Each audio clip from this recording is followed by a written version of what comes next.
अस्सलाम वालेकुम भाईजान, क्या हाल है? ठीक हो? ये एक बकेट है, मलेशिया में इस्तेमाल हो रही है। ये जो हम रोड का काम करते हैं ना, उस पे ये काम करती है मोटर ग्रेडर वाला।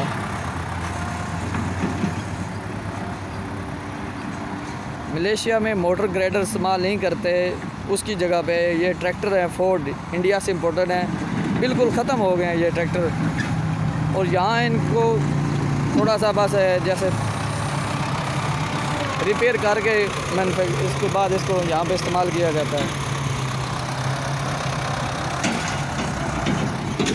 बहुत अच्छी चीज़ है ये। जितना भी काम हो रहा है रोड का मलेशिया में, जगह जगह पे बहुत अच्छा लेवल करती है इसके साथ।